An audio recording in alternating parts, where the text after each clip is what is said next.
La bio, elle est venue par rapport à l'environnement. L'environnement qui est dans notre secteur très très pauvre. Ça nous inquiétait. On n'a jamais voulu continuer dans cet esprit-là. Voilà. C'était quelque chose qui nous tenait à cœur. Au niveau économique, en conventionnel, notamment par exemple sur les cultures de pommes de terre chimiques, c'est le marché qui fait la loi. C'est-à-dire que quand il y a trop de pommes de terre, une bonne année où le marché dégorge de pommes de terre, à ce moment-là, la pomme de terre ne vaut plus rien. Alors que vous avez produit le même travail. Et ça, c'est terriblement humiliant. Et on s'est dit plus jamais ça. C'était terminé.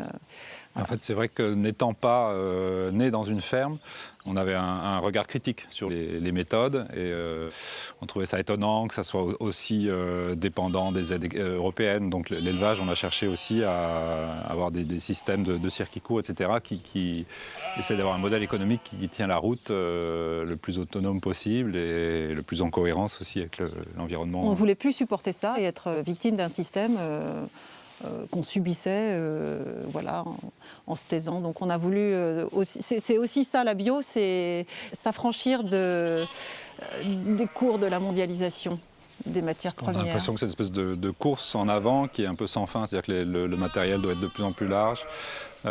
Du coup, on s'endette et plus on s'endette, plus on a besoin de grandes surfaces pour amortir ces investissements.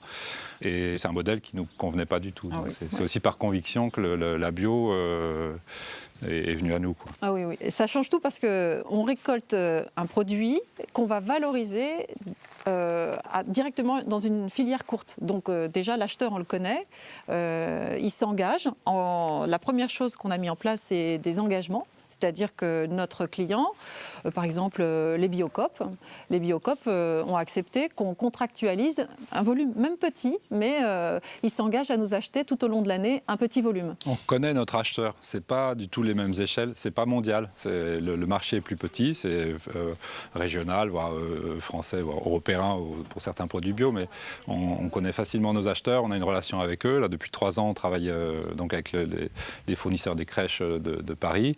Il y a un engagement, on sont des interlocuteurs qu'on connaît. Et en plus, on définit avec lui le prix juste. C'est-à-dire que nous, on lui dit, voilà, nous, nos pommes de terre, elles vont coûter tel prix parce que ça correspond à tel travail.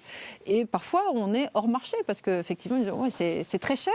Mais on explique. Du coup, on s'engage sur des prix fixes tout au long de l'année. C'est ce qui nous porte sur la ferme. C'est tous ces marchés qu'on contractualise avec des clients engagés qui ont conscience du travail qu'il y a derrière. Donc sur les légumes, notamment, ça porte ses fruits.